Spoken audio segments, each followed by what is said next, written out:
Coach? We're all right. Day two, a little bit of an energy drop off from the first day, but you're putting in new stuff, and so that's what happens. I think defense played with a lot of energy today, and I thought that the tempo is what a lot of new guys are really starting to try to pick up. But it's a lot of running out there for 2 days.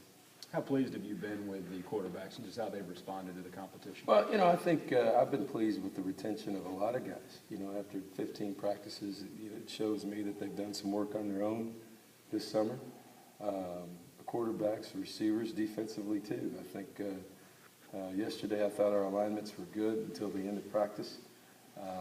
We got a little tired. We had some couple 2s and 3s in there, and then today some guys kind of hit the wall with some new routes. Some of the receivers, young guys, have been in there.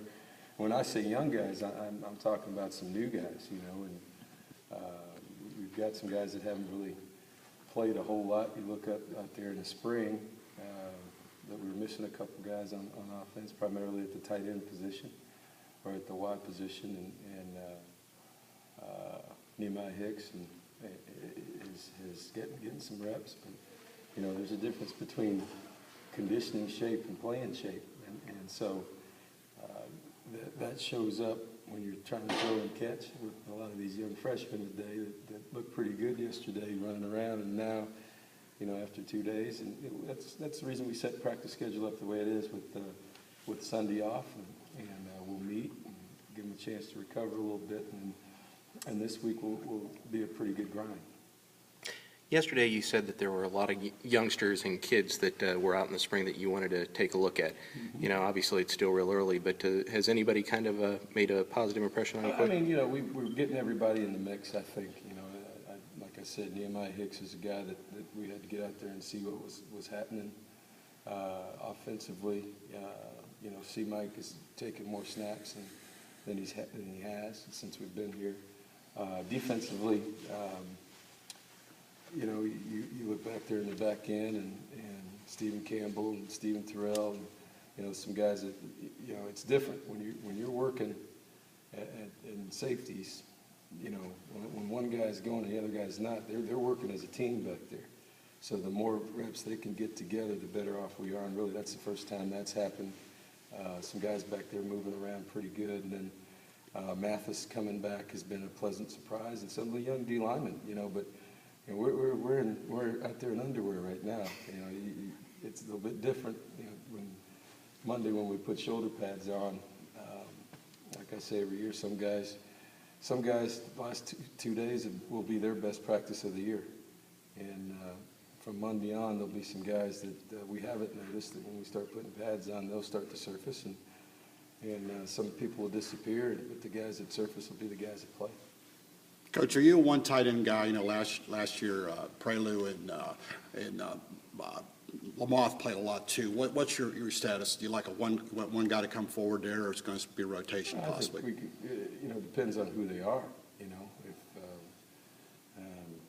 at the end of spring we didn't have one tight end that was able to practice, exactly. So we got to find one first before we can find two, and so that's kind of where we are right now. They're both getting reps. They're both doing a good job.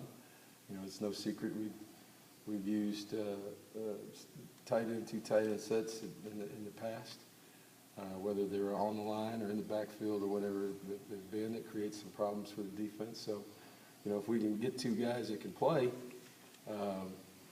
then we'll play him. It doesn't make any sense just to put him in just to say he's in the game if he can't block anybody or if he can't get open. That doesn't do us any good. So if we have two effective guys, we'll use both of them. How excited was Alonzo Williams to get out there today with his first practice? He was. It's hard to tell Alonzo. I don't know if he's ever been excited about anything, which is okay with me because he's a big guy, and we'll see what goes on over time. He's a day behind, obviously. Since he missed practice the day before, he'll be in shorts. You have to count the 5 days, just like he just started. So he'll be in shorts, even though everybody else will be in shoulder pads on Monday. So he's 1 day behind. But I think he's happy to be out there, just like we're happy to have him out there. Coach, rumors have it that Hudson Prelo may no longer be on the team. Is that? Hudson Prelo and I met yesterday, and that is correct.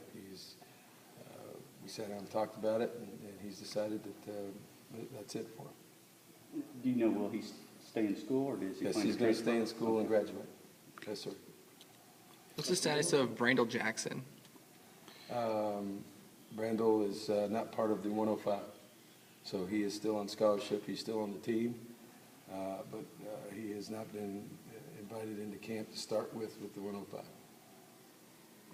In terms of Matthews and Jenkins, have you determined the game? I think early on when you talked about it, you said that, you know, in terms of a one-game suspension. I said early on that I thought we talked about that they were suspended for the first game of the year. First game, okay. At least said one game, so we also wanted to verify. No, I said that, Coach. one game. Yeah, right, okay. Early in the summer. Right, okay. I guess along those lines, I said that. we're asking you, any update on John Manziel in terms of? Where he is and what's going on. Yeah. We've been handling that. Like I said, internally, it's the same as I told you, 2 weeks ago? Right. There has not been a hearing. There hadn't been anything to go with that. And, he has some things that he has had to accomplish so far to even get back to practice. He's taken care of those, and then he's got some more things that he's got to do to continue to stay in good graces. And so that's where we are with that. And I guess you hadn't heard on Brandon Williams, correct? Haven't heard. Trust me. You'll let us know? I'll let you know Okay. as soon as that happens. You don't have to wait till after practice unless it happens during practice. Right. And if Okay. it does, I'll let him. And, yeah, he'll let me know. Believe me, there's people waiting to hear. So, the other thing is, I know people want to know next week, just a reminder, Saturday, next Saturday, we'll have an open scrimmage for the public. I think it opens at, you gave me a note here, 11:45, and then we're going to have Fan Appreciation Day afterwards. I know a lot of times they did that in the spring. We're going to do that right after the scrimmage for autographs and for the players and coaches and just a general get-together right after that. So that'll be open, because I know a lot of people have been asking and wanting to see things and to get around the players. And I think we're going to have that fan appreciation over in the Indoor track. Indoor. So it'll be nice and cool in there. We're going to change things up a little bit and make it worth everybody's while. So